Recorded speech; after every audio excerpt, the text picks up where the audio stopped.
da Comissão de Direitos Humanos aqui da Assembleia e também coordeno uma frente parlamentar em defesa das universidades públicas e dos institutos de pesquisa, os quais estão passando também por muitas dificuldades nesse momento, com riscos de serem extintos, concedidos, privatizados, como aconteceu recentemente com o Instituto Biológico, né, e o Instituto de Botânica.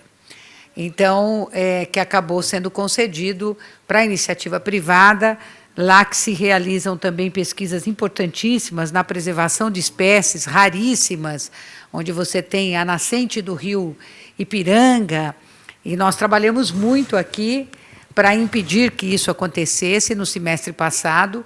Conseguimos alguns avanços no projeto original, fizemos algumas modificações, mas, mesmo assim, não conseguimos impedir o governo do Estado na sua ânsia de fazer a privatização e a extinção de vários institutos, de várias empresas públicas, indo na esteira, na verdade, daquilo que já vem acontecendo nos sucessivos governos tucanos.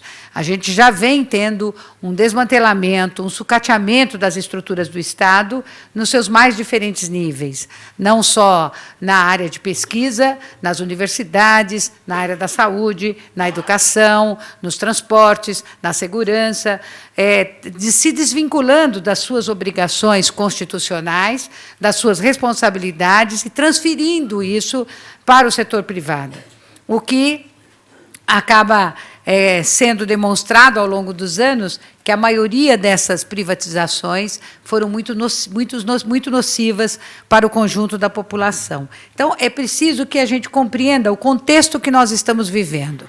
Por que, nesse momento, há a preocupação da extinção da Fundação, da Fundação Oncocentro? Exatamente porque ela vem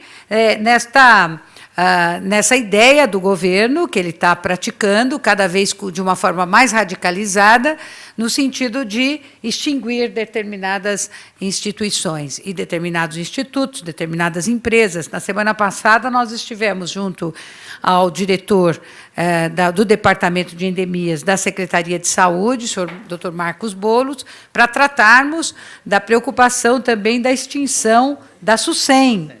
A SUSEM, que vocês sabem que também presta um serviço importantíssimo na área de endemias, particularmente na questão da prevenção e do combate à dengue, né, porque os municípios acabam não tendo essa expertise que têm os trabalhadores que estão ali já há muitos anos, pesquisadores, pessoal capacitado e preparado para isso. E aí nós recebemos o pedido para a gente poder ser um instrumento para fazer, na verdade, esta audiência pública. Eu estou, inclusive, me familiarizando, conversei com a doutora aqui para saber algumas informações um pouco mais detalhadas, porque a gente precisa ter o conhecimento até para podermos fazer o debate que certamente virá. Por quê? Porque uma extinção como essa vai acabar caindo, se isso acontecer, vai acabar caindo aqui na Assembleia. E hoje a Assembleia Legislativa de São Paulo, ela não tem mais um perfil que ela já teve no passado recente, né? É uma Assembleia muito mais dura, muito mais difícil. O perfil dos deputados e deputadas é bastante inexperiente uma boa parte deles, e com ideia de que é preciso a ideia deles é a seguinte: é preciso desobrigar o Estado de realizar determinadas coisas, né? Então, é o que eu falei outro dia numa discussão que eu tive. Para vocês, nós não temos. Então, fecha o Estado, né? Porque se o Estado não tem condições de. Hoje eu vim, agora de manhã, fiz uma audiência com a secretária de Desenvolvimento Social, junto com os moradores em situação de rua, que também essa é uma situação dificílima para eles, né? Porque eles são tratados de uma forma tão desrespeitosa pelos agentes do Estado e não tem um conjunto de políticas públicas implementadas para poder atender a esse público. Ah, mas não conseguimos porque não temos recurso. Não tem recurso porque não se prioriza as áreas que são essenciais. E a saúde está exatamente nessas áreas essenciais também. Então, é preciso priorizar e é preciso também ter a ideia de que saúde não é mercadoria. A saúde não pode ser vendida. A saúde é uma coisa para atender aquelas pessoas que precisam. A saúde é para curar doenças. Quando a gente tem instituições da saúde, é para curar as doenças, para fazer com que as pessoas tenham boa saúde, para salvar vidas. É para isso que a gente luta. E é para isso que nós estamos aqui. Se nós seremos exitosos ou não, é uma outra discussão. O que nós temos que fazer a partir desta noite é tirar daqui um conjunto de alternativas e de iniciativas que possam dar a esse grupo que vocês todos estão aqui representando o fortalecimento necessário para fazer os duros embates que virão aí nos próximos meses. Então, não estou dourando a pílula aqui e também não estou dizendo que as coisas são impossíveis. Elas são duras, são difíceis, mas eu acho que se nós estivermos bem preparados, a gente consegue fazer essa discussão aqui nesta casa, inclusive indo naqueles locais que são fora daqui. Por exemplo, fazer uma audiência com o presidente da fundação, ou superintendente, não sei, é presidente ou superintendente? Presidente da fundação, fazermos com a secretaria, com o secretário de saúde, fazermos, se for o caso, com o governador do Estado. Mas o que a gente não pode é ficar numa postura passiva, né, esperando. Por isso que eu saúdo muito a presença de vocês aqui nesta noite, e a gente vai estar caminhando juntos nisso. Esperamos que mais parlamentares se juntem a esta nossa luta para que ela possa ter um resultado positivo. Então, muito obrigada a todos pela presença e vamos às falas aqui dos nossos palestrantes.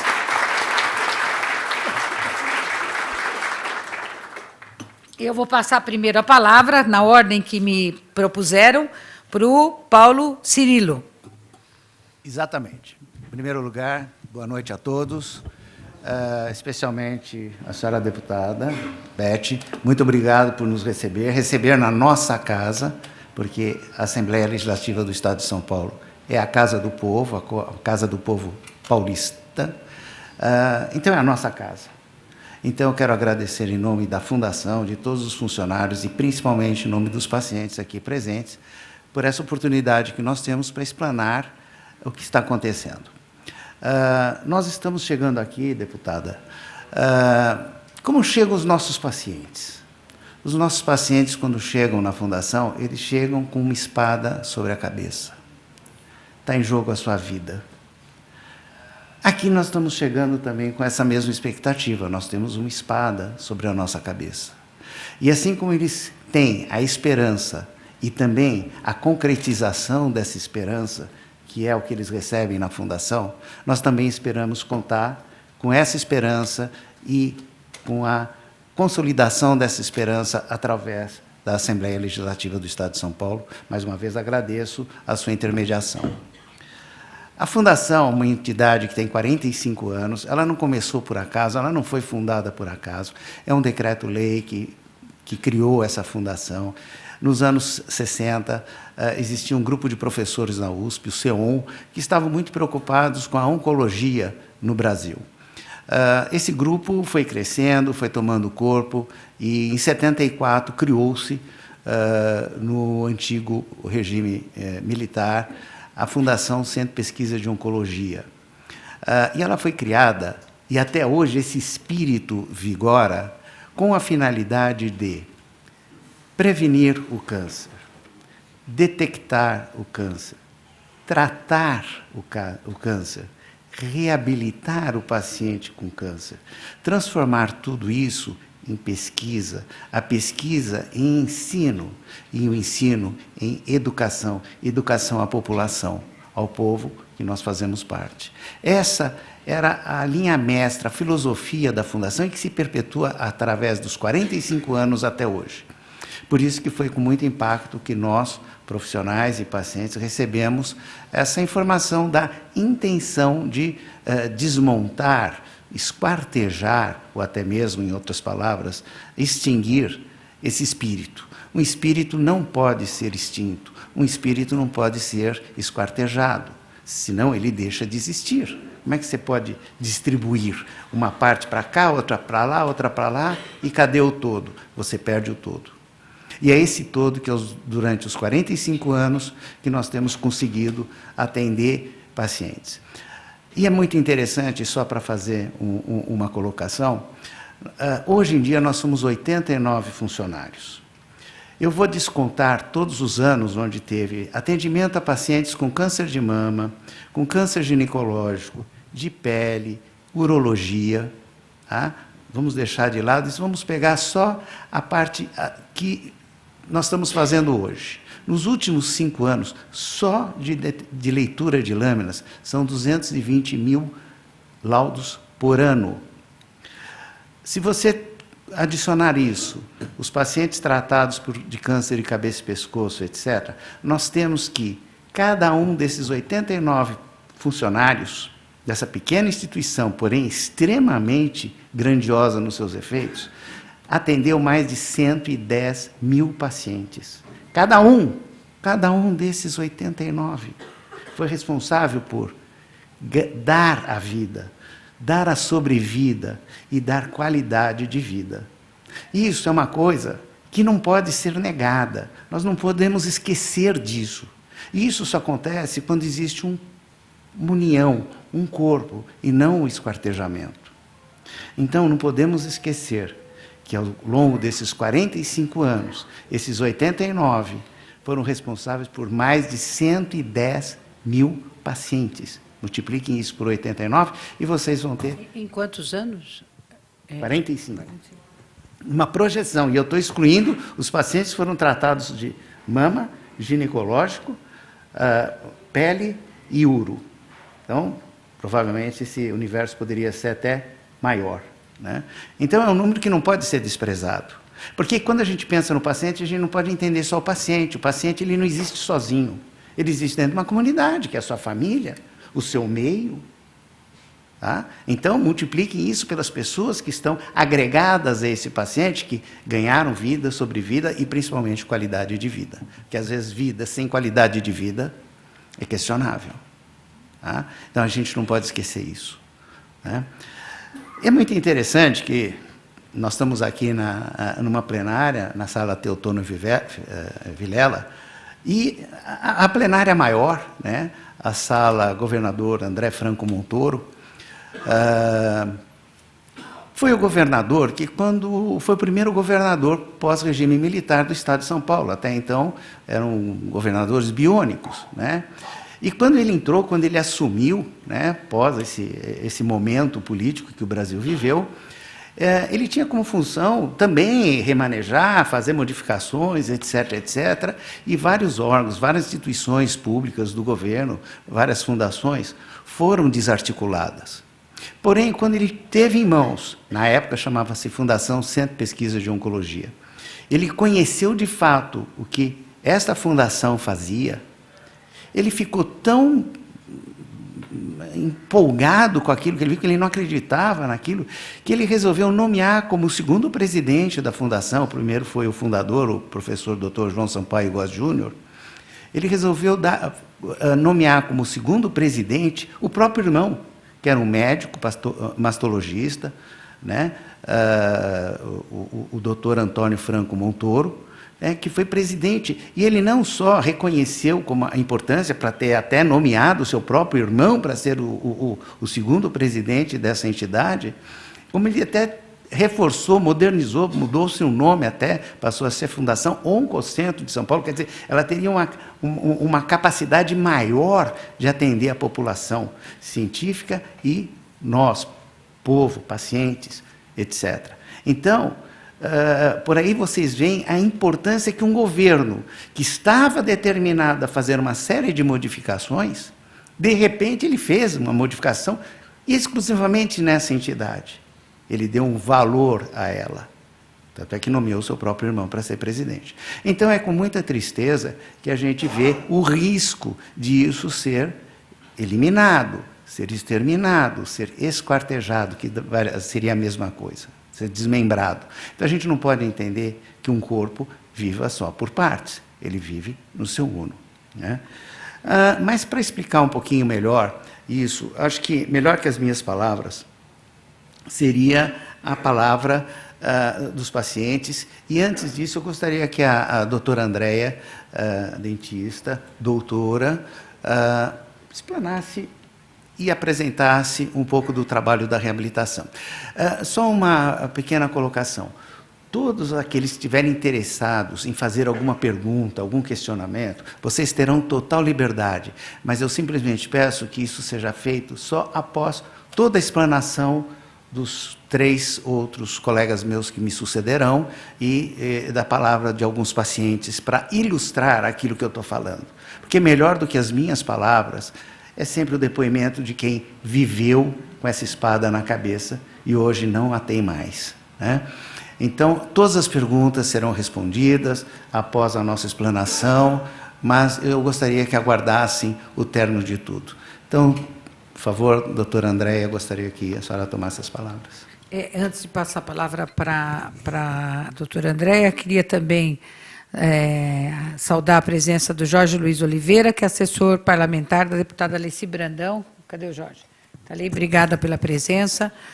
E passar a palavra, quero dizer para vocês que eu estou inscrita para falar na tribuna exatamente às 19 horas. Então, 5 para 7 eu tenho que sair daqui, são 15 minutos de fala, aí eu retorno, tá? Mas vocês vão tocando aqui, fiquem à vontade, sintam-se em casa, que eu não posso deixar de ir lá, porque a gente está tratando de outra extinção hoje, que é a extinção da DERSA, que é o Departamento de Estradas e Rodagem do Estado de São Paulo. Ele mandou o projeto para cá para extinguir a DERSA, não é? Então, e a DERSA, não sei se vocês sabem, me permita 30 segundos claro. Apenas. A DERSA, não sei se vocês sabem, tem uma denúncia de vários, né, já vem acumulando as denúncias de superfaturamento, da questão do Paulo Preto, isso e aquilo. E nós estamos pedindo uma CPI da DERSA faz pelo menos uns 6 anos aqui na casa. E a gente não consegue assinatura suficiente para poder instalar essa CPI. Então, a gente acha que agora que nós chegamos ali na boquinha com as assinaturas para conseguir, que eu consegui enquanto fui líder da bancada do PT, mas eles vão extinguir a DERSA e, com isso, vamos perder força. E a gente sente que vai passar esse projeto pelos deputados que já se posicionaram e que a gente percebe que eles vão ter maioria para isso. Então, eu preciso ir lá para poder dizer não a essa vergonha que é a extinção de uma empresa tão importante como a DERSA. Se ela teve pessoas que foram corruptas lá dentro, a empresa não pode pagar o preço e ser extinta por conta disso. Então, agora sim, a palavra é sua. Fique à vontade. Boa noite. Eu agradeço a deputada por estar nos dando essa oportunidade de nos mostrar. Eu acho que o que mais falta para a nossa instituição é nos mostrar o que somos, o que fazemos, né? O que produzimos. Nós não temos marketing, porque dizem, né, que a saúde não pode fazer marketing. E não é verdade. E é exatamente por isso que nós estamos nessa situação. Exatamente por isso que nós não temos apoio, né, de outras empresas, que nós não conseguimos trabalhar melhor do que a gente já trabalha, porque nós já somos um centro de excelência, reconhecido em todo o país, porque nós recebemos pacientes de todo o país, nós recebemos pacientes da América Latina, nós somos reconhecidos na Europa, nós recebemos apoio do Assine aí de vários países, Itália, Canadá, Estados Unidos, todos que trabalham com a nossa especialidade, que é a reabilitação de pacientes com câncer de cabeça e pescoço, nos conhecem. E nos conhecem como um centro de excelência. E isso é muito importante. E a gente nunca disse. A gente fica quieto. Né? Então, assim, o que a gente está lutando é para evitar essa desmobilização. É até uma palavra bonita, né, que eles falam, vamos desmobilizar, mas não é desmantelar. E como o Paulo falou, é mandar um para cá, outro para lá, vamos pulverizar esse atendimento. E a gente não pode trabalhar dessa forma. Não tem como trabalhar. Nós já somos uma equipe pequena e muito produtiva, e muito competente. Nós trabalhamos com um efetivo bem reduzido, com tecnologia, e que outras instituições de maior expressão não fazem o que nós fazemos.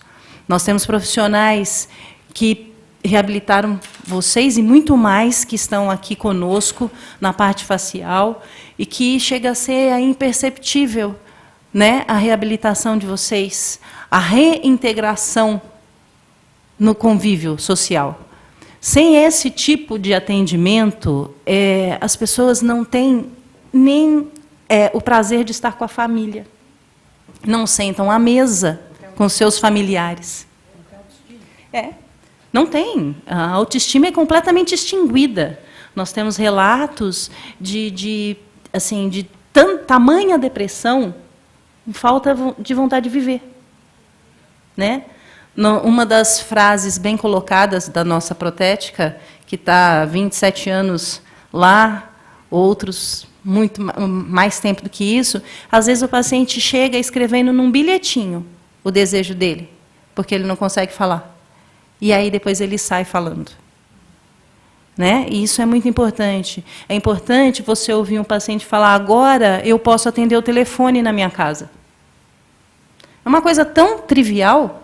Todo mundo aqui está com o telefone na mão. Todo mundo pode falar com o telefone. E aí você privar uma pessoa disso, é isso que o Estado quer fazer. É privar a pessoa de atitudes simples. De comer de forma digna, de poder pegar um metrô de forma digna, de não causar desconforto dentro da sua própria casa. Então, é para isso que a gente luta, e é isso que a gente trabalha. Nós temos mais de 5.000 atendimentos ao ano. Nós temos mais de 600 próteses entregues ao ano. Se nós formos fazer um paralelo com um grande hospital, o Hospital do Amor, né, que recebe recursos privados altíssimos, de grandes artistas nossos, cada um tem a sua ala lá, o nosso lá é Edson e Hudson, que é de cabeça e pescoço, lá de reabilitação odontológica. Eles têm mais que o dobro da nossa equipe. Eles têm uma infinidade financeira. E, se formos fazer um paralelo de produtividade, nós fazemos a mesma coisa. Nós não chamamos Fundação do Amor, mas nós fazemos com muito amor. Com muito amor. Nós estamos há 5 anos sem dissídio. Eu trabalho lá há 13 anos, nunca tive um aumento de salário. Não sou só eu, são todos. Ok? E nós continuamos trabalhando. E continuamos atendendo. E dizer, como a reportagem do Estadão, no qual o secretário da Saúde coloca que é possível que o nosso atendimento possa ser feito em qualquer outra unidade do SUS, é mentira. Não é possível. Não é possível. E vocês, não só os pacientes, todos nós aqui, que fizermos atendimento pelo SUS, nós sabemos a dificuldade que é você conseguir um atendimento de especialidade. Ok? Então, não é fato. E outra, mesmo que nós temos o Centro de Especialidade Odontológica, que não é do Estado, é da Prefeitura, eles não têm a especialidade de prótese bucomaxilofacial, que existem registrados no CRO, nós temos o representante do CRO aqui, 60 especialistas formados em prótese bucomaxilofacial. 60 especialistas no país inteiro. Estamos considerando os que já faleceram. Ok? E trabalhamos lá na Fundação com 6 especialistas. Ou seja, o nosso número de especialistas lá é enorme. Trabalhamos com materiais de ponta, tecnologia, que outros hospitais não trabalham. E se trabalham, são hospitais, por exemplo, como a AC Camargo, que faz alguns trabalhos que nós fazemos com custos inviáveis.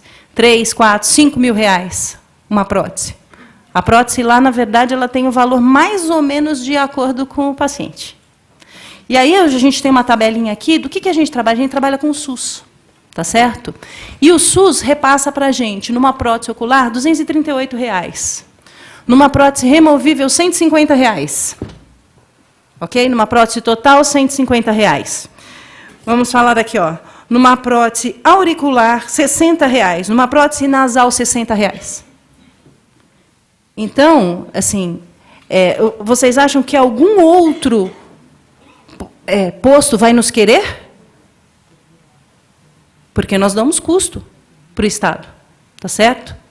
Só que nós temos uma outra parte dentro da fundação que ajuda a nos manter, que vai ser colocado pelo Dr. Alexandre. Nós não somos, nós temos um apelo social, sim, que é trabalhar com todos os pacientes que foram, até uma palavra difícil de dizer, mas que foram mutilados para poder manter a vida. Não é? A mutilação faz parte da manutenção da vida. E o Estado, nas palavras do Dr. Renato, quer deixar que essas mutilações não sejam mais resolvidas por nós, por ele. Você opera um paciente e larga ele. Daí, ele pode fechar a gente? Pode. E, com isso, é exatamente isso que ele vai fazer. É deixar com que as pessoas não tenham mais qualidade de vida, sobrevivam de que maneira? Uma maneira que não é digna. Então, eu agradeço novamente à deputada por essa abertura e que nós possamos nos fazer ouvir, não só hoje, mas quantas vezes forem necessárias nós nos manifestarmos. Não é? Aqui, como ela mesma disse, na Secretaria da Saúde, aonde nos for pedido, eu acho que estaremos todos lá sempre. Obrigada.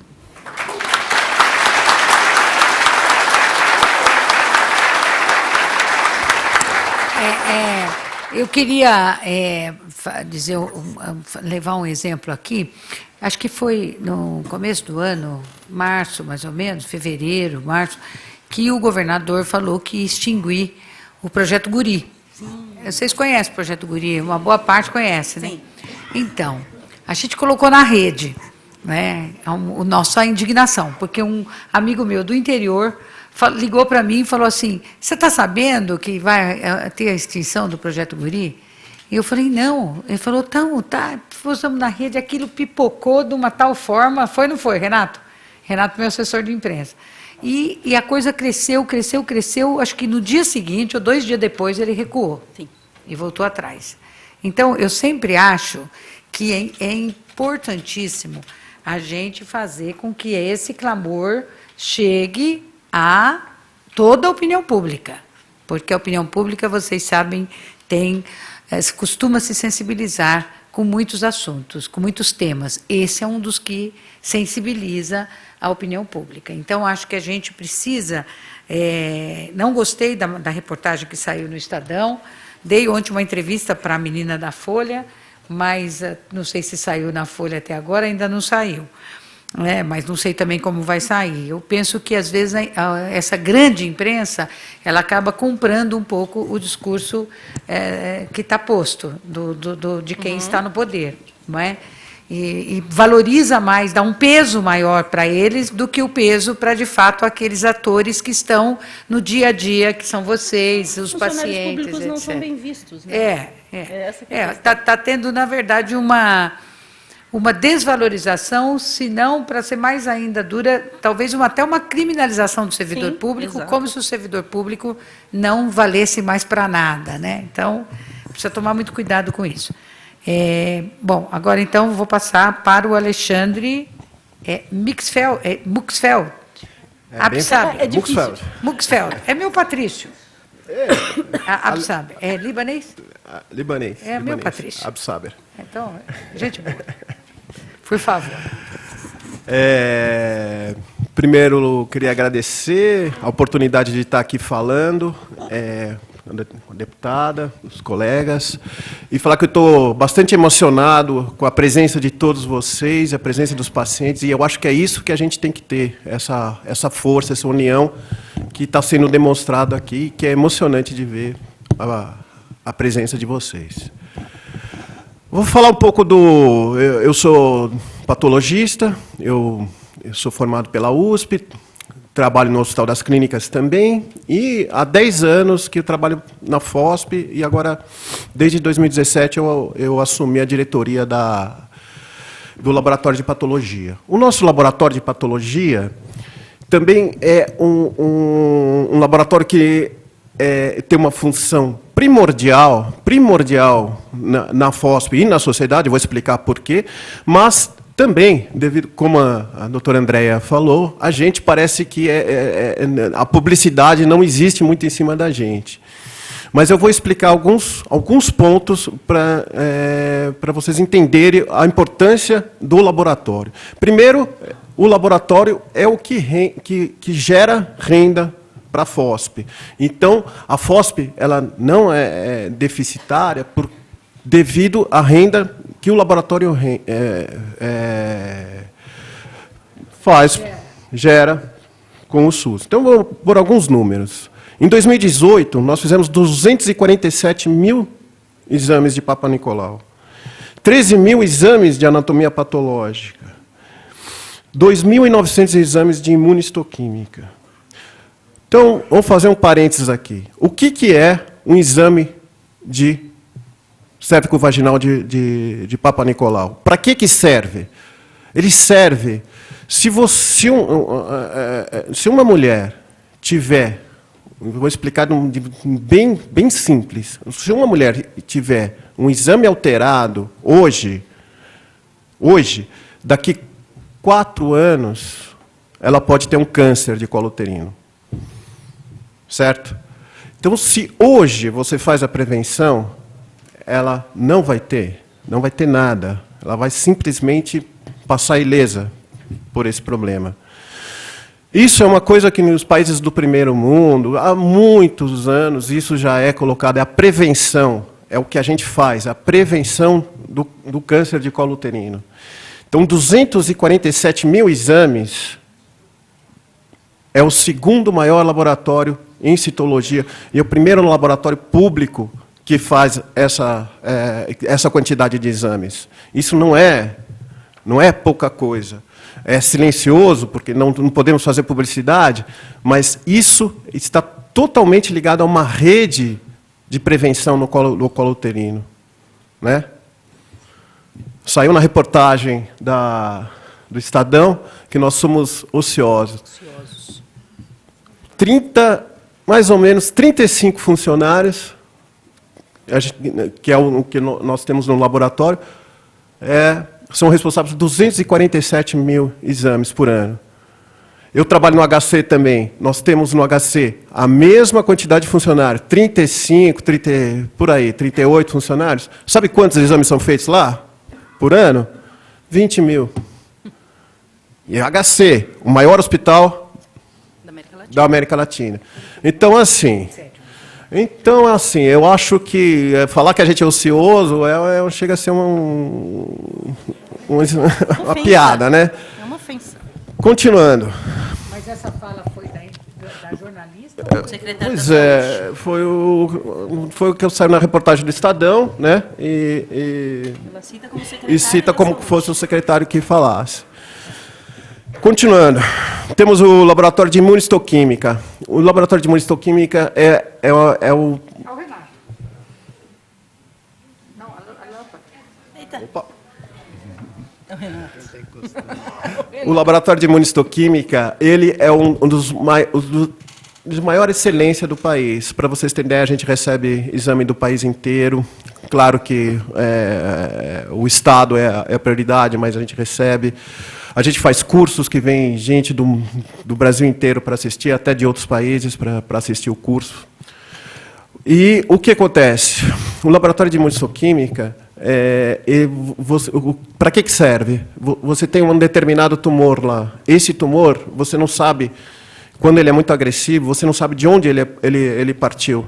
qual é o sítio primário dele, se ele nasceu no pulmão, se ele nasceu no estômago, você não sabe, você tem que descobrir.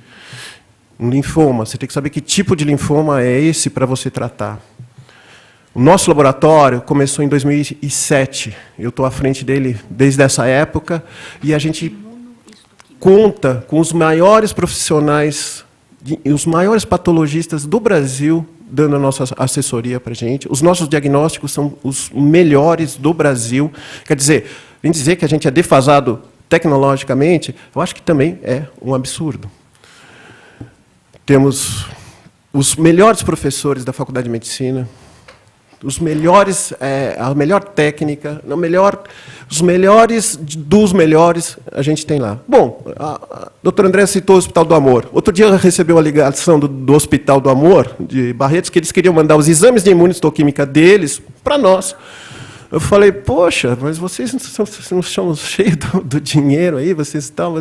E a gente já estava num problema, a gente teve 2 demissões de médicos no começo do ano, e a gente não estava conseguindo mais manter o ritmo que a gente estava tendo. Tivemos que baixar um pouco o ritmo, por causa dessas demissões, e não conseguimos reposição desses médicos. O pessoal do laboratório sabe o que eu estou falando.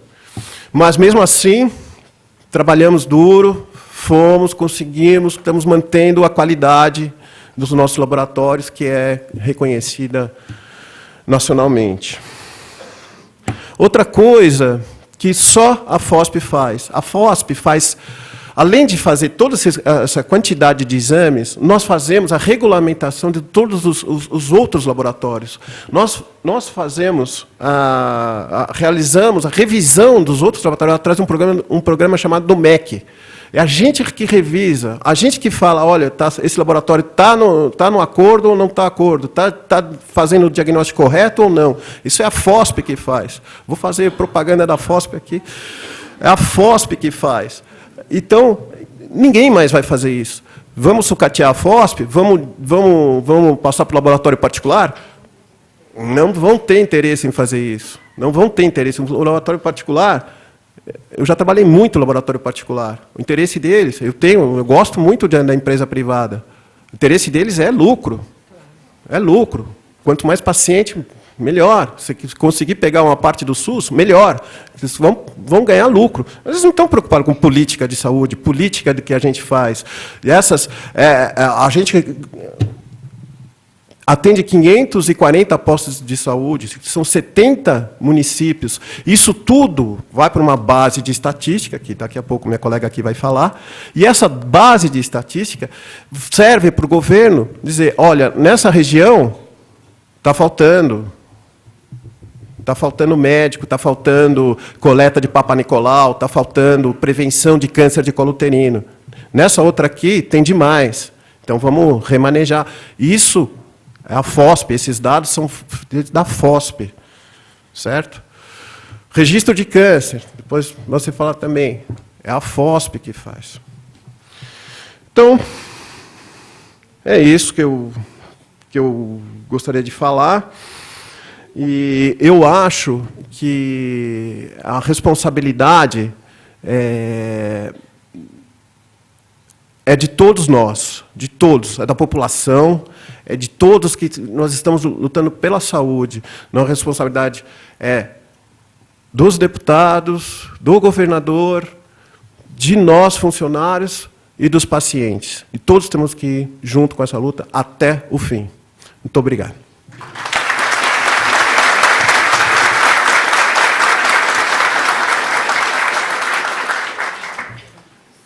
Bom, eu estou anotando aqui várias questões que eu acho que serão importantes ao final para a gente poder encaminhar, mas eu vou passar a palavra para a Carolina Terra de Moraes, e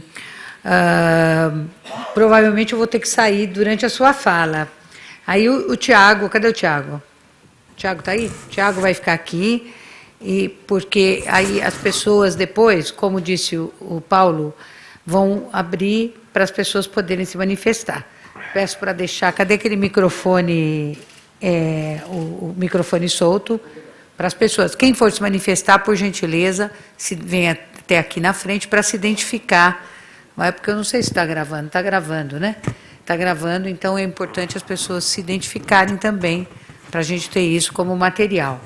E, então, lá para umas 7h15, 7h18, mais ou menos, eu certamente estarei de volta. Então, com a palavra agora, a Carolina. Boa noite. Agradeço à deputada mais uma vez pela oportunidade. E eu estou também muito contente, muito emocionada e tocada por tudo que eu estou vendo aqui, pelas palavras brilhantes dos meus colegas, pelas palavras da deputada e pela presença dos pacientes e dos nossos colegas de trabalho, do dia a dia. Eu estou aqui para falar sobre a Diretoria de Informação e Epidemiologia, da FOSP, que eu trabalho como epidemiologista lá, e como responsável, como uma das instituições responsáveis pela produção de informação em câncer no Estado, além disso, coordena uma rede de registros hospitalares de câncer. E em um cenário, em um contexto em que o câncer é um problema de saúde pública, constitui uma das principais causas de morbidade e mortalidade na população, principalmente em países em desenvolvimento como o nosso, esses registros hospitalares de câncer constituem uma fonte muito importante de informação e única fonte que representa assistência oncológica no estado de São Paulo. E o que fazem esses registros de câncer? Como se dá a coleta desses casos? Os registros de câncer, os registros hospitalares de câncer, coletam dados sobre pacientes com câncer, sobre o diagnóstico e o tratamento, e ainda sobre a evolução do paciente após a implementação do tratamento. E os dados são provenientes de hospitais de 74 de 78 hospitais da rede de oncologia do estado de São Paulo. Então, essa base já consolidada e em funcionamento desde o ano 2000, conta hoje com mais de 1 milhão, pouco mais de 1 milhão de tumores cadastrados. E quais são os hospitais que enviam dados? São os hospitais habilitados pelo Ministério da Saúde para atendimento de alta complexidade em oncologia e prestadores do SUS.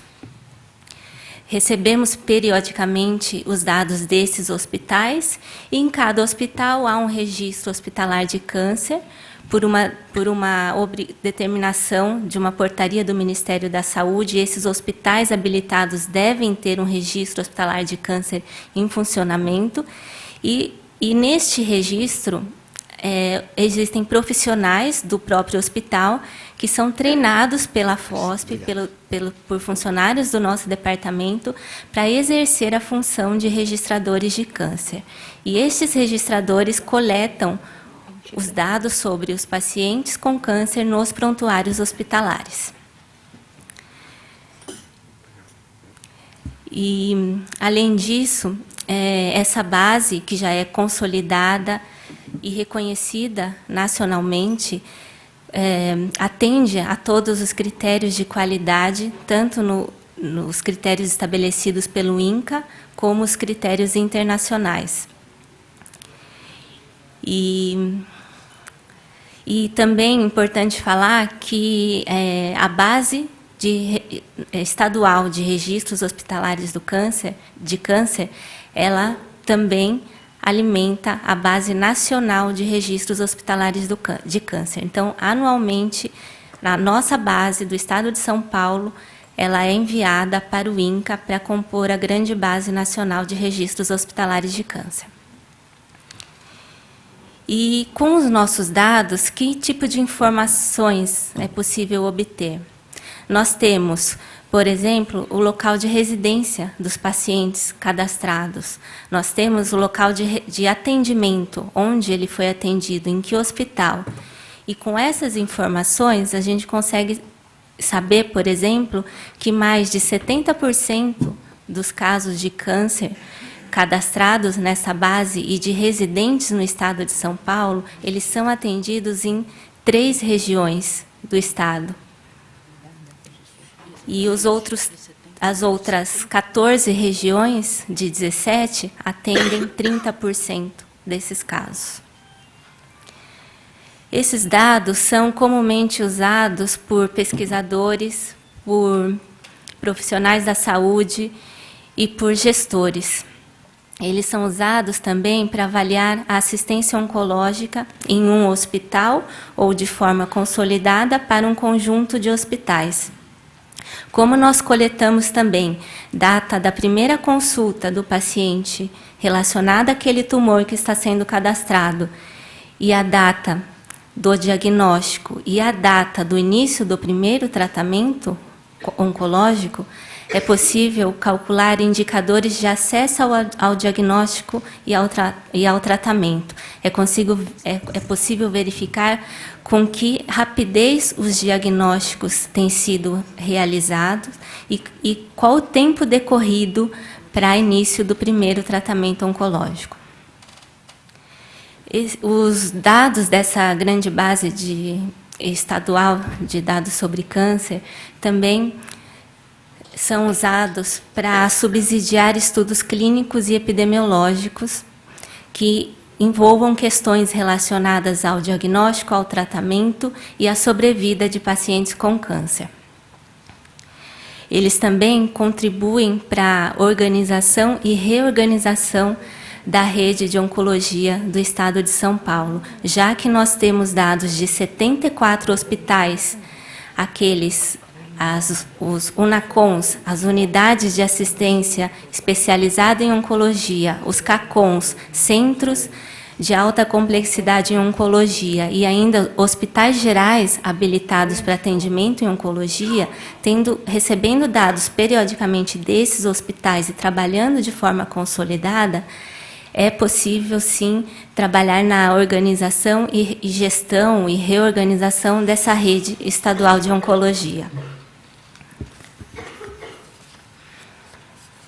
E um outro fator muito importante, que é a dificuldade em acessar dados sobre câncer no Brasil.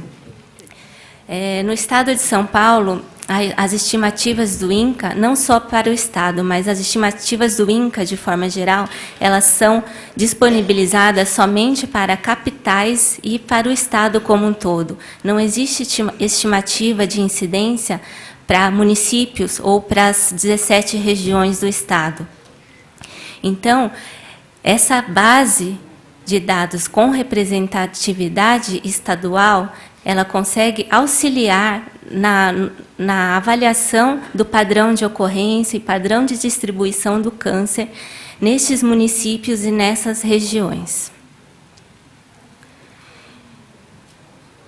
E esses dados já são repassados para a Secretaria de Estado da Saúde e já estão sendo utilizados na gestão da rede de oncologia e também na regulação assistencial em oncologia recém-implantada. Eu disse alguns termos técnicos, mas caso alguém tenha dúvidas ou queira fazer perguntas, eu me coloco à disposição. Muito obrigada.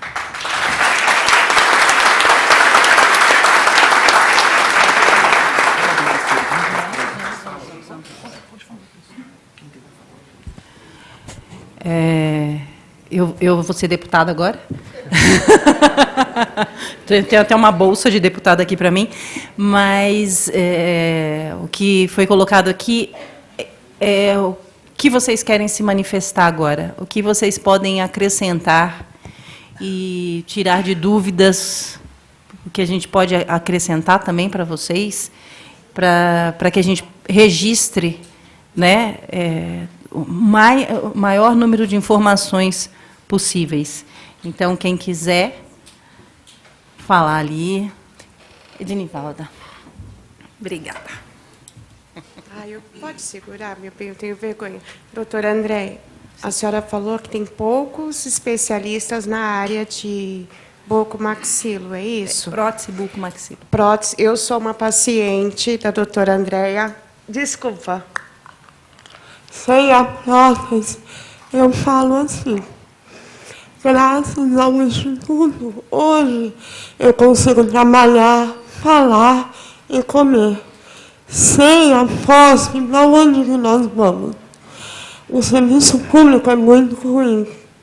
Eu sou na área da saúde. Se torna um pouco mais fácil conseguir as coisas. Pode pôr. É melhor pôr a próxima, vou agora a gente colocar a mão. entende você. Isso. Com a prótese, eu falo assim. Graças ao Instituto.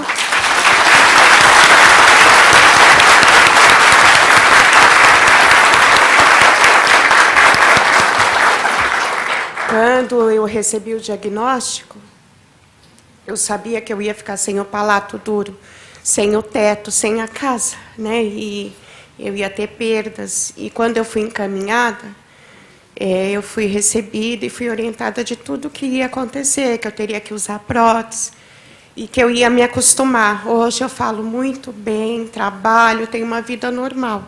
E a minha filha consegue me entender o que eu falo. É isso. Obrigada.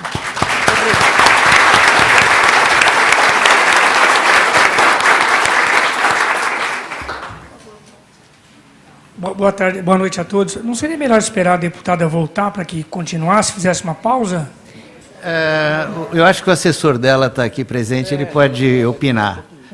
Ela pediu para continuar. Ela pediu para Ok. continuar e deixou o responsável por isso. Mas se alguém tiver alguma dúvida, alguma pergunta, ou um depoimento, por favor, o canal está aberto. Aqui. Ele... chamou ali primeiro? Só um minutinho.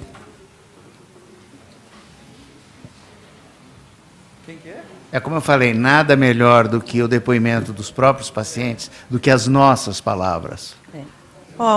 Olá, gente, boa noite a todos. Eu só queria acrescentar uma das nossas atividades na FOSP, que é o curso que nós temos de técnico em citotecnologia. Então, assim, o nosso curso é um curso que é referência no ensino e no preparo dos citotécnicos. O nosso curso ainda passa 10-0, 1000 vezes melhor que muitos cursos de especialização em que se exige uma formação superior concluída. Por que tudo isso? Porque nós temos material para trabalhar, nós temos muitas lâminas, nós temos profissionais capacitados para ensinar e os alunos, eles têm o estágio obrigatório e boa parte do estágio é feito na própria fundação. Então, todos nós sabemos que é só com o tempo adquirimos a experiência. Então, não adianta nada temos um curso meia boca e, no fim, o profissional não vai saber laudar uma lâmina de Papa Nicolau. Então, na verdade, eu acho que assim, o nosso serviço é essencial e é um serviço de equipe, porque todos nós trabalhamos e nós trabalhamos em conjunto com os patologistas. Porque antes de uma lâmina de Papa Nicolau chegar à mão de um patologista, passa nas nossas mãos. Então, a primeira responsabilidade de diagnóstico é nossa. Então, eu só queria acrescentar a importância da FOSP e a importância do curso. E só no Estado, é só a FOSP que tem um curso com essa modalidade, com essa categoria. Obrigada. Foi muito importante essa colocação dela. Foi muito importante essa sua colocação, só para dar um pouco do histórico. Quando começou-se no final dos anos 60, começo dos anos 70, o grande programa de prevenção e detecção em massa do câncer de colo uterino e de mama, não havia patologistas suficientes para darem conta de um serviço de massa, que seria a detecção da população brasileira, a prevenção do câncer na população brasileira. Então, foi criado o primeiro curso de citotécnicos, foi criado pelo professor João Sampaio Góes Júnior, no IBCC, em parceria já com a Fundação Ococentro de São Paulo, e foi o primeiro curso para criar uma profissão. Na verdade, nem existia essa profissão. Começou a criar uma profissão. E tem um detalhe importante, eu estou feliz em ver o Paulinho ali no canto, né? Mas o Paulinho é daquela época, onde, com essa visão futurista, o professor Góes percebeu que para ficar várias horas sentado no laboratório, seria interessante que pessoas deficientes, cadeirantes, tivessem acesso a esse curso, né? Então, esse curso foi em parceria com a Lar Escola São Francisco, onde 70% das vagas desses patologistas, desses primeiros formados, eram reservadas para pacientes cadeirantes. E ele criou, naquele tempo nem se ouvia falar em acessibilidade, ele criou um serviço com uma Kombi, naquela época, que pegava todos os estudantes em casa, levava no final do dia, eles tinham uma bolsa de um salário mínimo para estudar, 8 horas para fazer esse curso, eles tiveram instalações adaptadas, naquela época nem se falava nisso, de banheiro, orelhão mais baixo, no tempo que tinha orelhão, alguém lembra disso? Orelhão mais baixo, bebedouros, rampas de acesso, sanitários, ou seja, uma visão que no começo dos anos 70 nem se pensava nisso. E ele reservou essas primeiras turmas para pessoas com deficiência. Então, eu fico muito feliz. Paulinho, levanta o braço aí.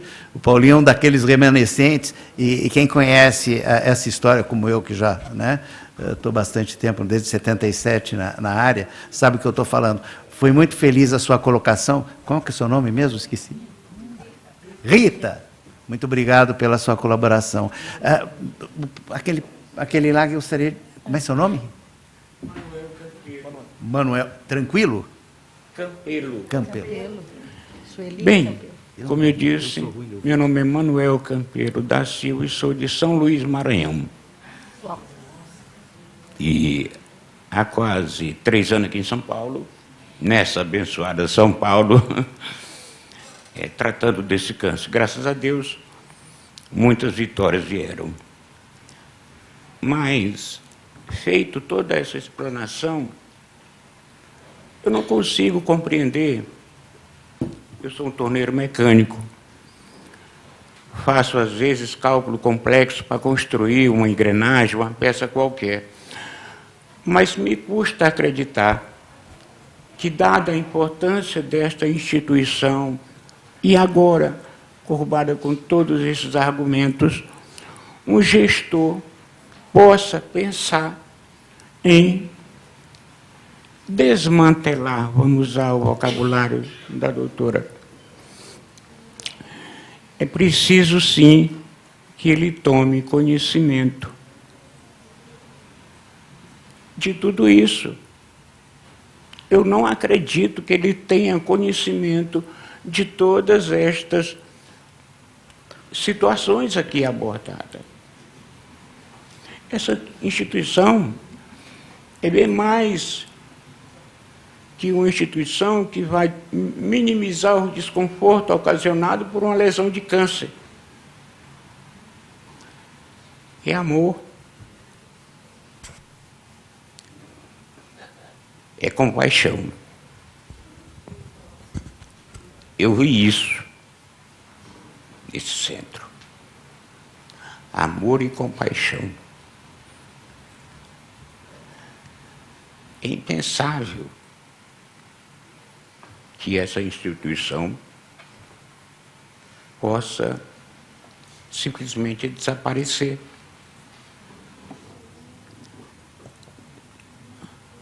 Todos aqui,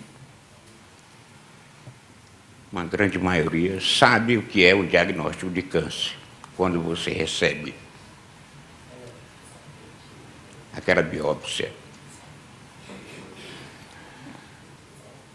Então você chega no oncocentro, depois de uma lesão como esta, e vê pessoas, como bem detalhado, tentando levantar sua autoestima para que você possa viver. Para muitos de nós não é muito fácil encarar o espelho pela manhã. Não é. Mas o batalhão de gente que existe para tornar tua vida melhor, ajuda tu a trabalhar a tua mente para que realmente, como ela disse, você sentar numa lanchonete e almoçar,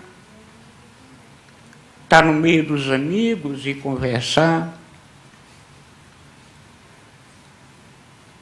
É isto.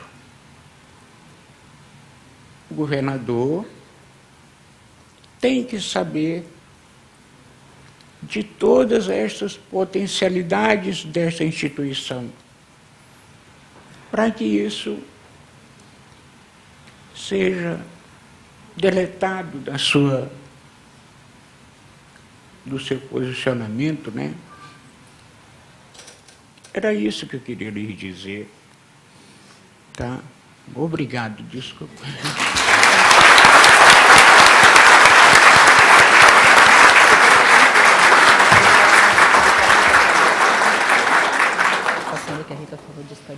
Tá. Olha, nós é que agradecemos esses depoimentos. Com certeza, os senhores deputados,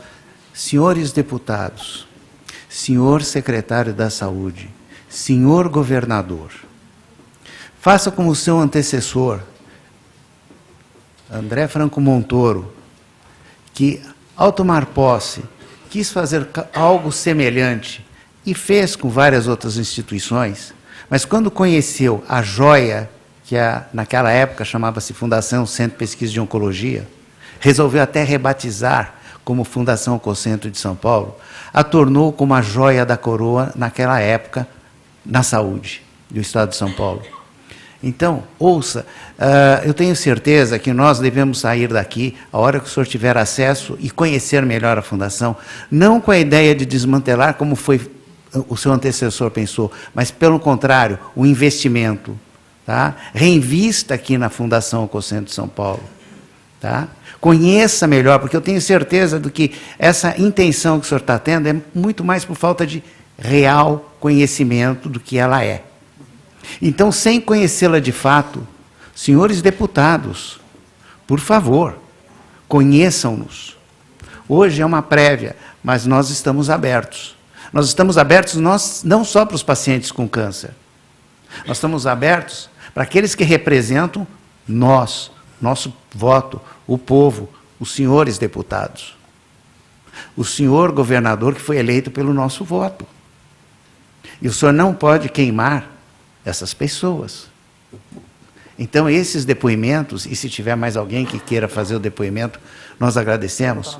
É uma maneira de fazer a população ter conhecimento. Os nossos deputados não só terem conhecimento, mas terem a sensibilidade de nos atender.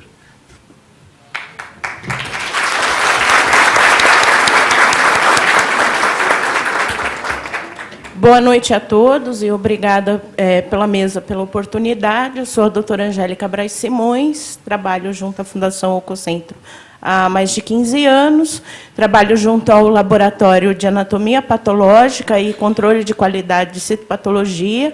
Com referência ao controle de qualidade de citopatologia, nós efetuamos o controle de qualidade de citopatologia do preventivo, a prevenção do câncer de colo uterino, e é um controle de qualidade que é efetuado de inúmeras instituições de renome nacional. Por exemplo, nós efetuamos controle de qualidade do Hospital das Clínicas, do Instituto Adolfo Lutz, da Unicamp, da Unesp, da Faculdade de Medicina de Ribeirão Preto, dentre outras, né, no controle de qualidade. Além disso, eu gostaria de fazer um depoimento corroborando com os aspectos históricos da Fundação Oncocentro, tanto no sentido da inclusão social de pacientes vítimas da poliomielite infantil, como também a inclusão familiar e social de pacientes vitimados por câncer de cabeça e pescoço. O laboratório da Fundação Oncocentro do Estado de São Paulo foi o primeiro laboratório de todo o território nacional a efetuar credenciamento do exame de HER2, que é um marcador prognóstico de câncer de mama. Tá?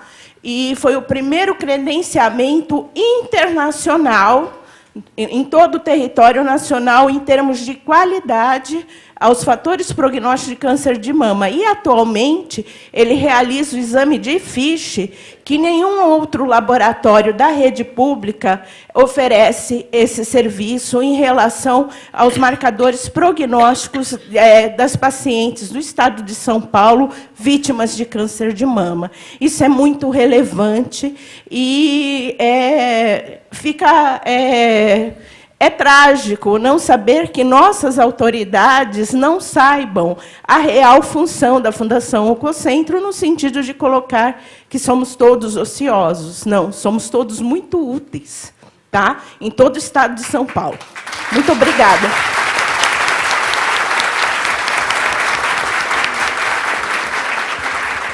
Eu só Nós que queria agradecemos, fazer... só que nós, Deixa eu só fazer uma uma questão de colocação. ordem. Deixa eu fazer uma colocação. Eu só queria fazer uma colocação que a Rita falou, né, com relação a você formar novas pessoas para trabalhar.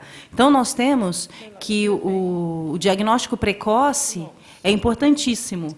Tá certo? Então, foi o que o doutor Alexandre falou, você consegue, 4 anos antes, determinar o que virá a ser. Então, você começa a trabalhar muito antes. Agora, a gente, em câncer de cabeça e pescoço, nós temos o revés disso. Porque o estadiamento, né, que vai de 1 a 4, em gravidade, o de cabeça e pescoço, geralmente, é detectado em 3, 4. Então, você já está lá na frente no problema. Por isso que as mutilações são muito grandes. A formação de profissionais lá atrás, na base, é importantíssima, né? Então, também, essas campanhas de colo de útero, a gente precisa também de pesquisa para levar isso para a região de cabeça e pescoço, para saber, como ele diz, qual é o sítio primário. Quando vai chegar na gente? Eu estou aqui defendendo a minha causa. Minha causa são vocês aí de cabeça e pescoço, né? Então, é importante que uma instituição que não é formada por vários pilares nesta doença, que é uma doença, como ele colocou aqui para a gente, que o diagnóstico, não importa que parte do corpo seja, o diagnóstico é assustador. A primeira coisa que se pensa é na fatalidade, né? E é colocado para a gente, quanto antes a gente pode detectar isso, é melhor, e com certeza. Então, a gente precisa trabalhar com isso. A gente precisa... Temos um espaço físico bom, temos estruturas boas, temos profissionais excelentes, né? Formamos vários outros profissionais, e a gente precisa melhorar isto. E nós temos capacidade. E não desmantelar. É um investimento, e não um desinvestimento. É humanizar o serviço, não desumanizar, como colocou a Laila. Vamos realmente pedir para todos os deputados, porque nós somos formados por um decreto-lei, e nós vamos precisar deles, vamos precisar da população, vamos precisar de todo mundo. Tá? Então, vamos trabalhar. Carolina, por favor.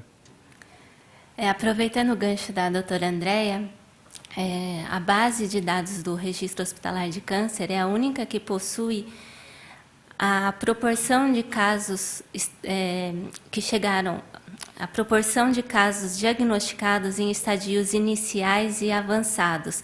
É possível verificar ao longo do tempo quais tumores estão sendo diagnosticados mais inicialmente ou de forma mais avançada.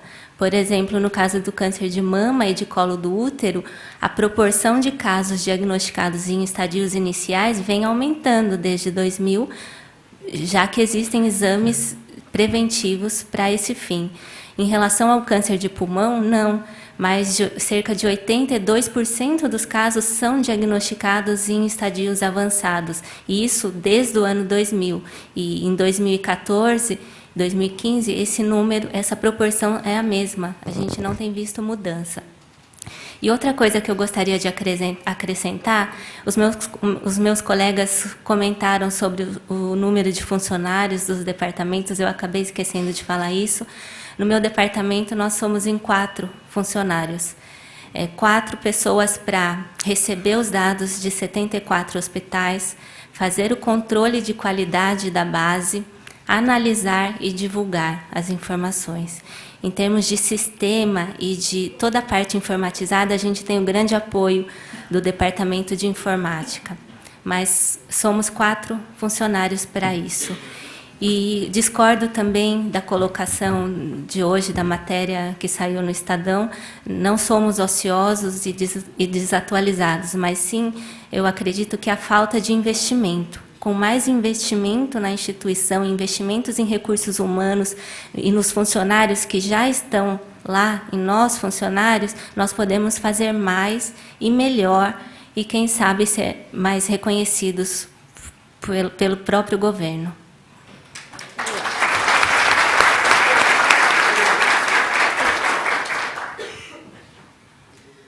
Boa tarde, meu nome é Eliane, sou filha da paciente Maria Francisca Barbosa da Silva, que já é paciente da Oncocentro desde 91. Ela teve o câncer na face em 89. Em 89, ela teve o câncer em uma gravidez. E com 3 meses que ela ganhou a criança, ela chegou a perder o lado da face e ela... Em 91, eu trouxe ela para São Paulo, porque eu vim para São Paulo, trabalhei 2 anos, sempre estava comentando até com um colega. Primeira férias que eu peguei, eu busquei minha mãe.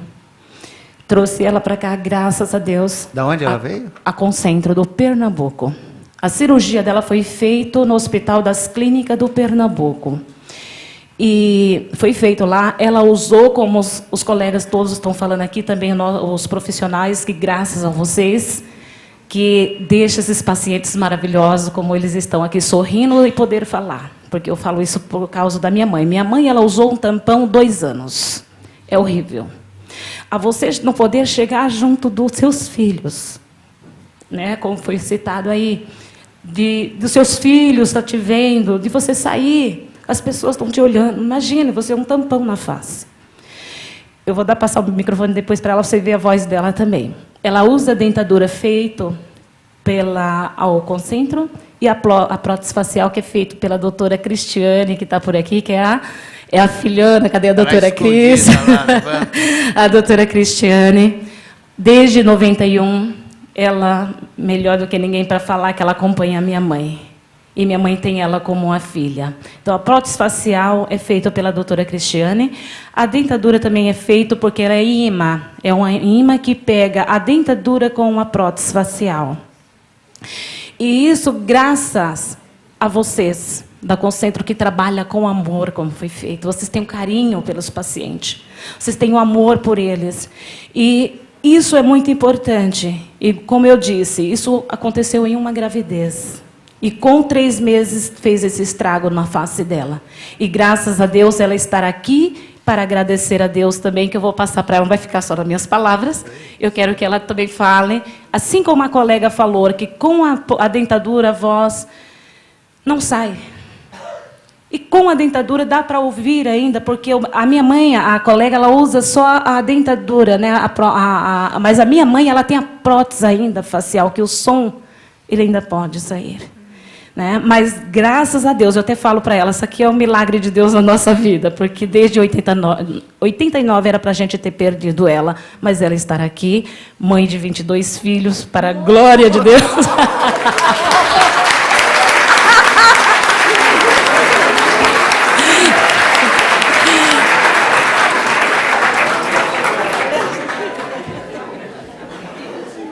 Entreguei ela, né? Tem 16 vivos. Minha mãe falou a palavrinha aí. Agora? Vamos. Eu agradeço muito, sou paciente da doutora Cristiane. Há quase 30 anos, né? Foi em 91. E o prótese, eu não tenho uma coisa bucal. É prótese na boca, é prótese aqui, olho de frente e tudo. Mas estou aqui, ó. 30 anos, mas estou aqui. Agradecendo primeiramente a Deus, segundo ela, e fez tudo isso por você. Aqui é prótese facial. É ela que faz, todo ano ela troca, essa troca facial. Vou lá e ela troca esse dia, faz tudo novinho, bonitinho, ó. É uma benção. É uma benção, é uma benção. Tudo novinho, bonitinho, vestiu aqui no pé, de brinco. E a flor na boca, não tem um fone vocal. Os médicos tiram minha fone vocal. Se eu tirar isso aqui, ninguém entende minha fala. E aqui é a flor facial. Mas estou aqui, ó.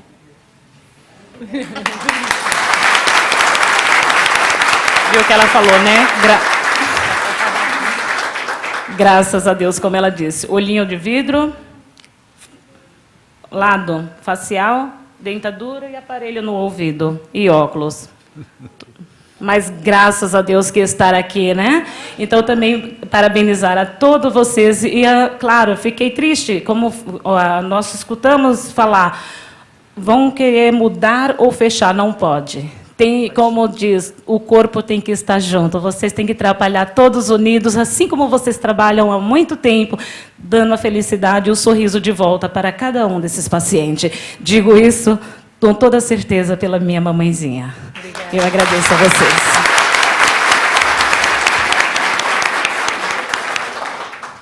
Boa noite, parabéns a todos por estarem aqui defendendo uma causa muito mais do que justa. Eu queria dizer que eu conheço a Fundação há muito tempo e a Fundação é eficaz, eficiente e efetiva sob baixíssimo custo, o que é uma raridade em política pública de saúde. Eu acho, assim, uma total insensibilidade do governador querer acabar com essa fundação. Eu acho que nós estamos sendo punidos por estarmos num lugar muito nobre, na rua Oscar Freire. Talvez haja interesse imobiliário aí falando mais alto do que os interesses humanitários. Eu queria deixar meu protesto aqui. Eu sou do Núcleo de Estudos da Violência e o que estão fazendo com vocês é uma violência. Muito obrigado.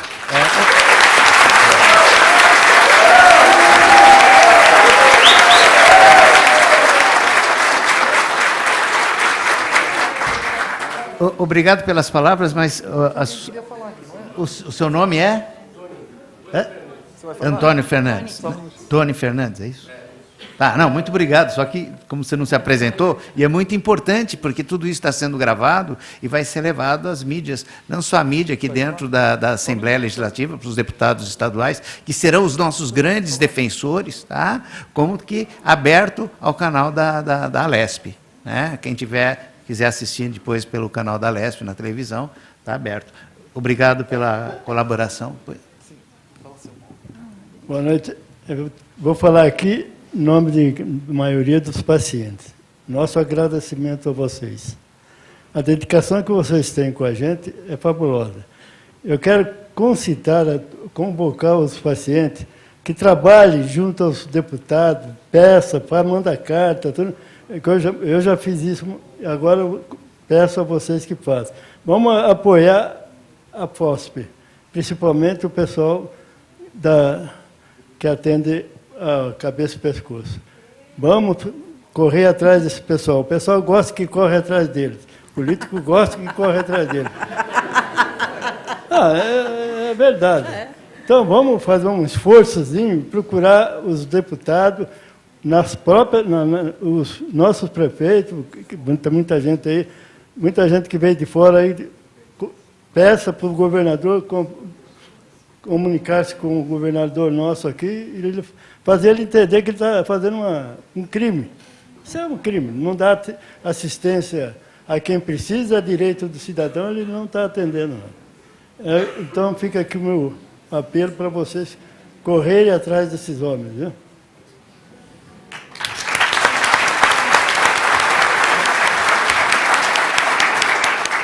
Gente, é muito importante isso. Como é que é o seu nome?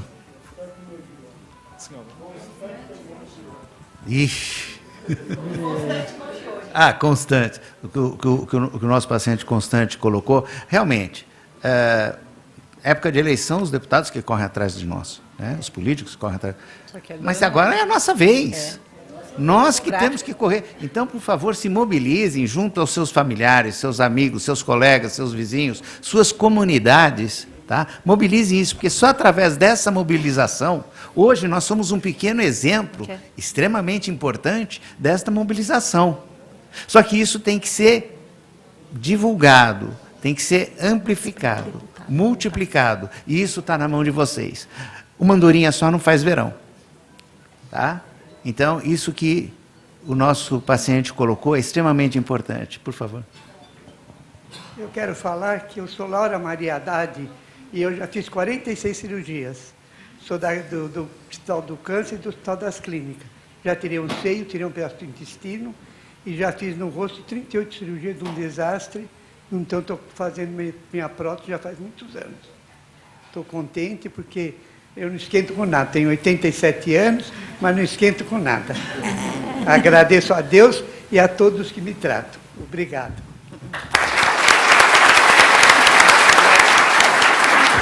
Nós é que temos que agradecer o seu depoimento, a sua presença e o seu esforço que, apesar dos 87 anos, está aqui presente, assim como a dona Laila, que gostaria de falar, pois não? Eu só queria complementar o que o senhor falou. Quando a gente recebe o diagnóstico do câncer, é como se faltasse o chão. E no meu caso, foi muito ruim, porque eu já tive vários problemas de saúde devido à poliomielite. Então, eu estou lá no Oncocentro desde 2008. Eu tive um problema em 2007. E foi muito engraçado, porque foi através de um taxista que fez a prótese lá no Oncocentro. Ele falou para mim, dona Laila, a senhora precisa ir lá. Ele foi em casa um dia, tirou a prótese para eu ver. Eu não entendia nada, depois ele colocou. Eu fui lá e eu consegui o lugar e estou lá até agora. E é o que todo mundo falou aqui. Gente, não pode fechar. Eles ajudam a gente a ter qualidade de vida, a atender o telefone, como ela falou. Como que, sabe, a ter uma vida normal, falar com as pessoas, comer, tomar água. Eu tive que aprender tudo de novo. Ela também, como comer, como tomar água. Meu Deus, precisa sensibilizar as pessoas, não pode fechar. Isso é uma coisa... Meu Deus, eu não tenho nem mais palavras para dizer. Eu só peço a Deus, porque acima dele ninguém pode mais. E isso vai ficar aberto, porque é para o bem não só meu, mas de todo mundo que está aqui e assim, de muitos que ainda vão precisar. Porque quem está aqui na Terra está sujeito a tudo. Então, eu agradeci muito e sempre agradeço a Deus estar no Oncocentro, porque lá, como já foi dito aqui, vocês tratam a gente com delicadeza, com consideração, com amor. E isso facilita muito, facilita o caminho a percorrer. Muito obrigada.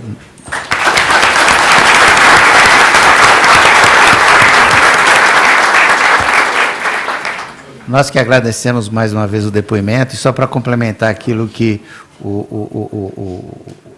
falou agora há pouco, o Tony, da violência e por questões da localização, por ser um lugar nobre, etc. Gente, o paciente é o indivíduo mais nobre que nós temos. Então, vocês merecem ser atendidos num lugar decente, num lugar bom, de fácil acesso, adequado, onde existe uma filosofia de 45 anos, existe um espírito de detecção, prevenção, tratamento, reabilitação, pesquisa, ensino, educação, divulgação, é todo um contexto. Então merece sim um lugar nobre. Não é nobre porque nós quisemos, é porque assim aconteceu há 45 anos atrás. Ficou nobre agora, não era. Então, não tem por que mudar, não tem por que desmantelar, fazer um desmanche, um esquartejamento. Não tem porquê. Tem que ser preservado. E temos que trabalhar, como foi bem colocado aqui, junto aos deputados, porque todos somos eleitores, todos temos a obrigação de votar. Se não votamos, né, nós somos punidos pela nossa escolha de não votar. Né? No máximo que você pode fazer é justificar, ou seja, você também é obrigado a ir lá fazer alguma coisa, ou pagar, né, o nosso CPF está vinculado a isso, então nós somos obrigados a votar. Então vamos votar com consciência. Né? Nós fizemos a nossa lição de casa aí na correria, lógico, porque nós tivemos essa notícia há pouco tempo, viemos, né, foi formada uma equipe lá da Fundação e que passou em todos os gabinetes, então os deputados estão cientes, sim, do que nós somos, né? Foi uma prévia que nós estaríamos aqui hoje, então eles estão informados. E acho que é isso mesmo. Nós temos acesso a todos eles, tem e-mail de todos eles, que isso a gente pega hoje a internet, é a coisa mais fácil do mundo, e vamos mandar solicitação a todos eles, vamos mostrar a nossa indignação a todos eles, sabe? E isso tem que ser mesmo, é diário, manda. São 90 e poucos, sabe? Dá para a gente fazer meia dúzia por dia, se não quiser perder muito tempo, hein? Se quiser ficar no Facebook o resto do dia. Mas, então, vamos trabalhar nisso, né? Vamos exigir que eles façam jus aos nossos votos. Veja, isso é um exemplo de como nós não somos ociosos e nem defasados, porque em menos de uma semana, olha o que nós conseguimos. Já estamos aqui, na casa do povo, a nossa casa, onde legislam aqui os nossos representantes. Por isso que eu conto com a colaboração desses nossos deputados para defender essa casa. Eu gostaria que o Alexandre, então, comentasse alguma coisa. Temos conversado com muitas reuniões nessas últimas semanas e dos grandes problemas é essa situação de desmantelar, colocar os serviços separados em cada órgão. Bom, primeiro que ninguém vai conseguir absorver o que a gente faz. Ninguém, nenhum hospital, nenhum lugar, não tem espaço físico, não tem condição, não tem a expertise, nem os equipamentos que nós temos lá na FOSP. Conversando com o Walter, grande colega aqui que está encabeçando esse movimento também, um dos grandes riscos de você desmantelar, você botar um serviço em cada lugar, é simplesmente de se sucatear. Vai ser sucateado. E sucateando, quer dizer, um pouquinho aqui, um pouquinho ali, vai sucateando e fecha. Então, assim, a gente tem que ficar unido e manter a união das três forças, os 3 laboratórios, do laboratório de prótese, de patologia e a estatística tem que ficar junto, porque uma coisa está junto, alimenta a outra. Entendeu? Então, não podemos deixar essa ideia de desmantelar, é um perigo enorme, enorme. É isso. Boa noite. Meu nome é Carlos Stefanelli. Eu tive o câncer em 2004, com 50 casos no mundo, comigo, era muito raro, derivado a um cólico de sinusite. Eu operei várias vezes até 2008, onde também raramente aconteceu que ele se transformou no agressivo, ele subiu, pegou meu olho, pegou toda a face, a duramática, que é a primeira camada que a gente tem na meninge, e eu fiquei com sequelas. Eu lutei, consegui me manter viva, mas saí com muitas sequelas. Eu fui para a FOSP e lá eu consegui amigos que ficaram junto comigo, arrumando uma forma de me fazer voltar para a sociedade, para fazer valer a minha luta. Eu tinha uma filha adolescente e uma filha pequena. Eu, de tanta rádio, tanta químio, grudou e eu não tenho abertura até hoje. Ó, é o máximo. E eles conseguiram, aos poucos, sem poder moldar, a Cíntia conseguiu fazer uma prótese. Mesmo sendo ruim para me entender, mas eu consigo falar. Antes, nada. Eu tenho um tom de pele muito difícil. E a Simone conseguiu fazer com que eu tivesse uma prótese que pudesse mostrar para os outros uma face, não uma máscara ou alguma coisa que tampasse o meu problema.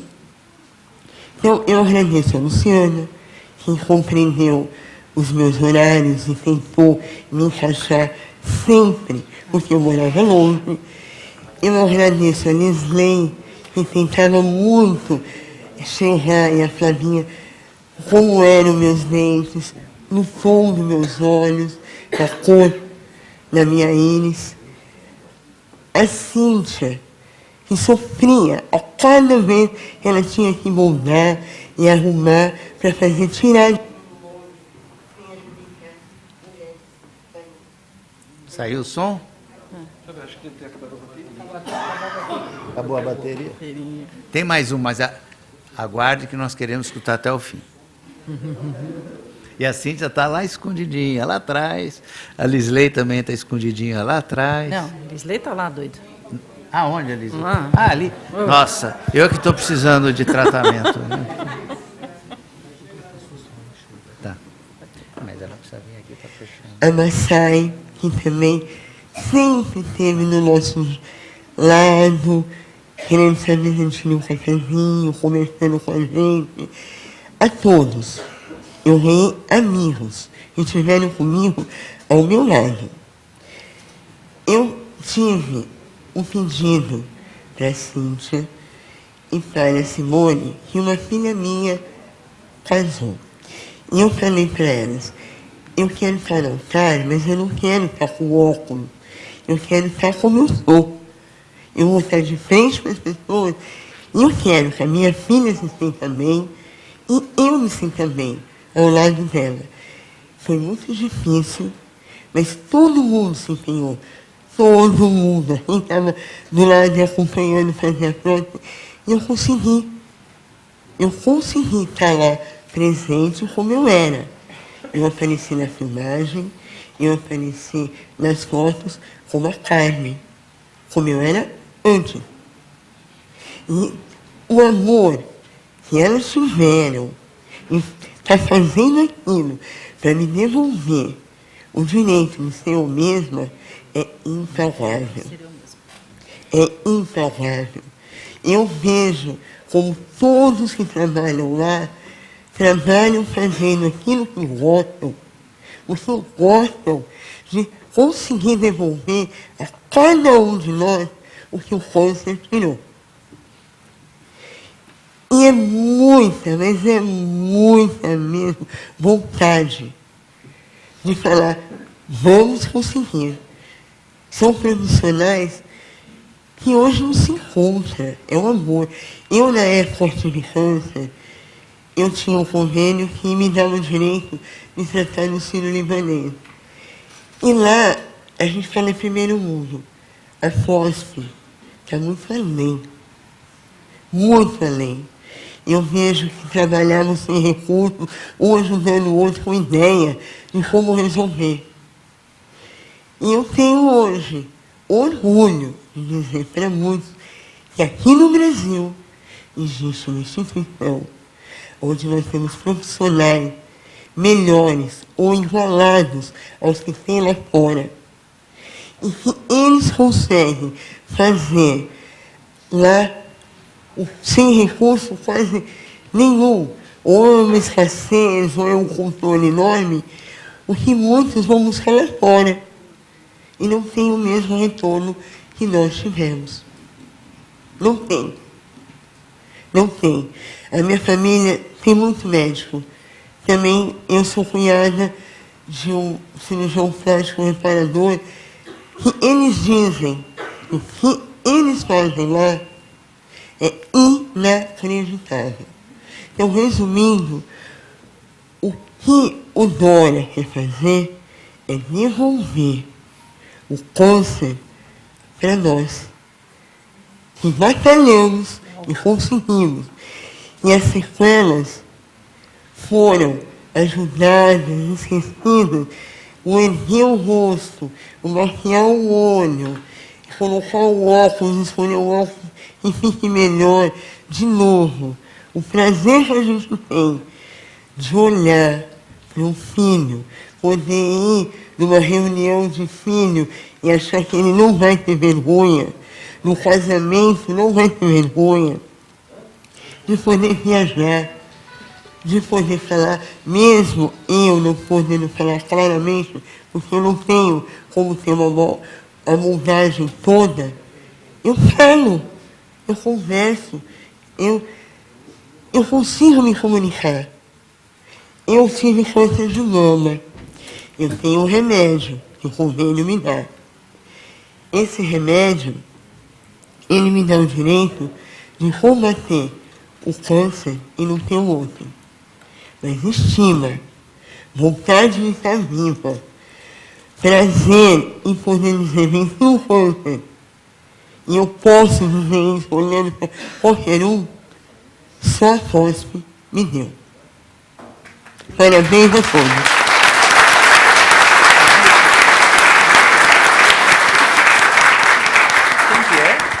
Olha, nós teremos mais um depoimento, tá? E depois acho que nós vamos entender que a nossa proposta, o nosso objetivo está sendo atingido. Dentre tudo que foi dito da FOSP, eu só queria acrescentar que nós também capacitamos profissionais da Rede de Atenção Básica à Saúde para as ações de detecção precoce dos cânceres de colo de útero e de mama. Anualmente, são muito próximo e até um pouco mais de 1.000 enfermeiros capacitados pela FOSP para essas ações. Obrigada.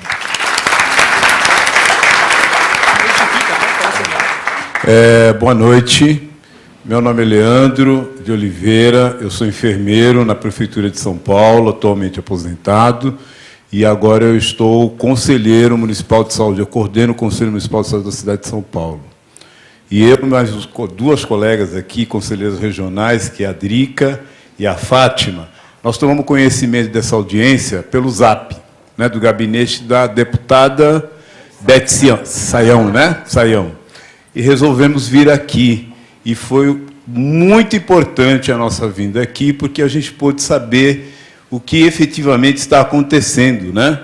Então, nós gostaríamos, depois de tomar conhecimento, inclusive com materiais da Assembleia Legislativa, nós vamos colocar na pauta do Conselho Municipal de Saúde e vamos espalhar isso para a cidade de São Paulo, para todas as unidades, usuários e trabalhadores do município da cidade de São Paulo, tá bom?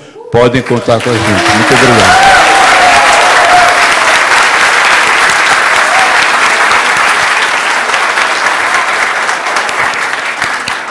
Gente, acho que é com colocações como essa que fazem a gente ganhar fôlego, ter fôlego para continuar essa batalha. Vamos deixar claro,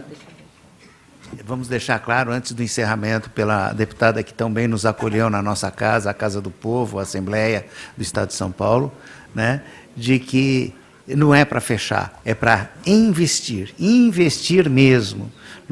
Os pacientes merecem, a população merece, todos nós merecemos. Tá? Muito obrigado a todos e acho que a deputada que também nos recebeu tem alguma coisa a falar. Bem, tenho sim. Primeiro, dizer para vocês que se não tiver uma coisa, algo mais sistematizado nessa nossa luta, fica mais difícil a gente ganhar. Eu só vou dar um exemplo para vocês. Eu desci agora, aí eu falei, gente, eu estou numa audiência pública, eu preciso correr logo. E aí ficaram enrolando lá. E aí, a hora que começou as falas, eu fui a primeira a falar. Antes disso, eu falei com aquele deputado Arthur Mamãe Falei, né, do DEM, que teve 400 e não sei quantos mil votos. E aí eu disse para ele, eu falei, eu estou numa audiência, puxa vida, você não imagina que o Dória quer extinguir a Fundação Oncocentro, que é tão importante no enfrentamento ao câncer, faz uns trabalhos maravilhosos. A gente está, inclusive, aprendendo mais da tarefa deles. Eu sou a favor. Eu falei, mas como ser a favor de algo que vai prejudicar a saúde das pessoas? Como é que pode? Ah, não, acho que o Estado não tem que fazer nada disso, passa para a iniciativa privada. Essa é uma ideia tão tosca, né? Que é como se a iniciativa privada fizesse esse trabalho melhor do que você. Eu peguei seu depoimento, eu peço desculpas até de não ter ouvido o depoimento de todos aqueles que falaram, que se inscreveram. Mas, então, primeiro, o que precisa ser feito? Um material muito bem explicitado. Você traz dados importantes, não é? E esses dados precisam estar bem claros, né, numa linguagem bastante pedagógica, para que a gente possa fazer a distribuição desse material. Material impresso mesmo, impresso. Né? Aí a gente dá uma ajustada, né, para poder ter uma frase de efeito na capa do material, etc. Isso precisa.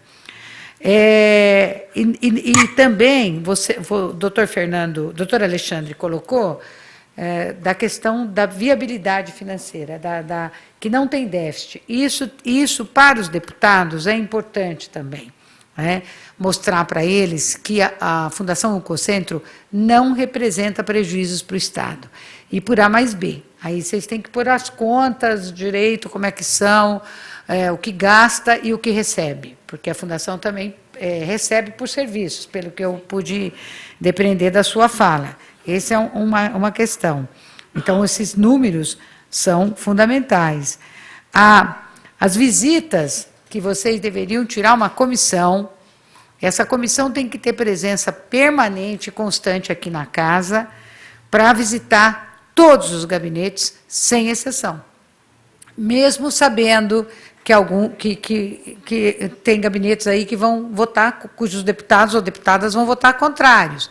Mas a gente não pode pecar pela omissão, né? O que abunda não prejudica. Então, a gente precisa fazer insistentemente essas visitas, depois, posteriormente, e no Colégio de Líderes. Aí eu posso fazer um requerimento para chamar essa comissão, para falar lá no Colégio de Líderes da importância da Oncocentro.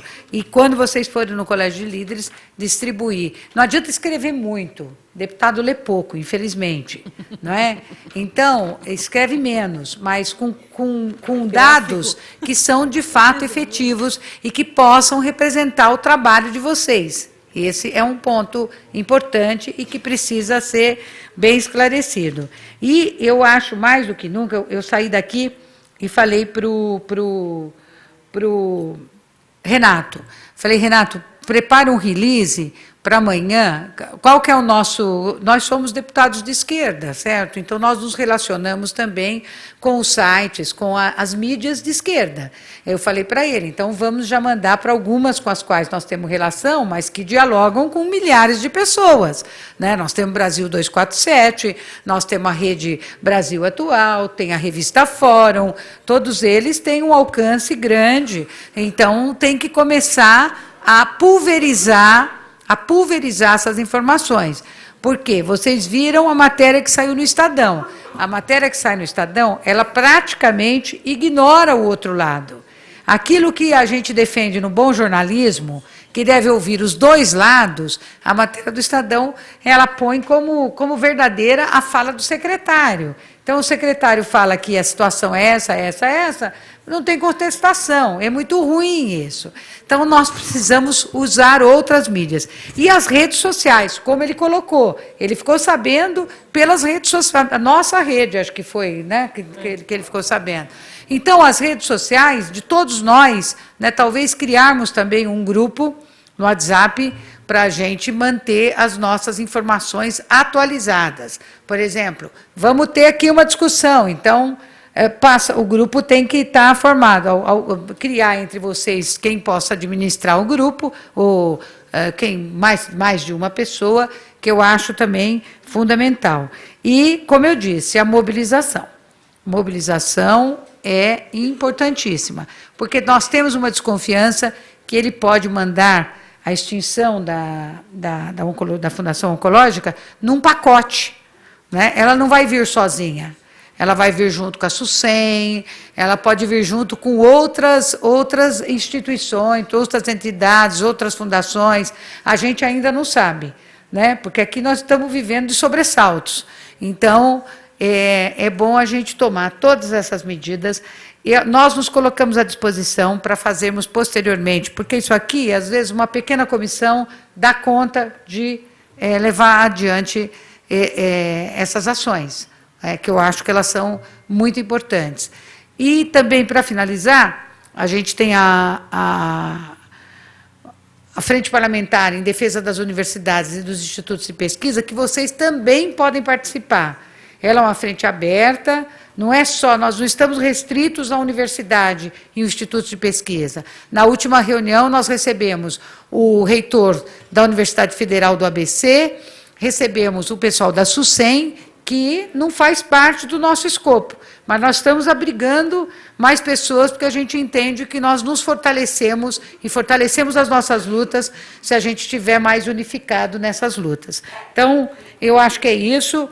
Acho que a gente podia sair daqui hoje com uma agenda já, pelo menos com um calendário para a próxima reunião. Eu não sei se ela será na próxima semana ou na outra, mas a gente poderia fazer aqui na Assembleia. Nós temos umas salas aqui, sala 113, 114, né? E que são salas que a gente utiliza para reuniões menores, né? Com 8, 10 pessoas. Eu acho que é muito importante manter esse calendário permanente de organicidade. Essa é a sugestão que nós podemos lhes dar. Obviamente, vocês são muito mais preparados do que nós aqui para fazer a defesa da fundação que vocês atuam. E os pacientes também, já que eles são os mais importantes beneficiários do trabalho de vocês. Então, era isso.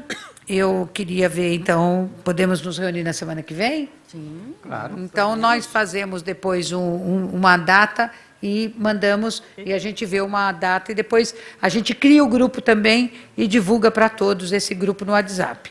Eu não sei se todo mundo tem os celulares aqui, mas acho que vocês devem ter um cadastro aí, né? De todos. Então, acho que era isso. Agradeço a presença de todos vocês, sabendo que aqui nós estamos à disposição para lutar, para nunca desistir, para mantermos os nossos corações com muita esperança de que a gente pode sair exitosos e vitoriosos nisso. Tá? Muito obrigada a todos, uma boa noite. Aproveito também, no dia 11, nós vamos lançar a Frente Parlamentar em Defesa da Mulher, que eu coordeno, então aproveito para convidá-los, quem quiser, vai ser aqui na Assembleia, no auditório Paulo Kobayashi, às 18 horas. Nós vamos ter esses folderzinhos ali na frente? Vamos.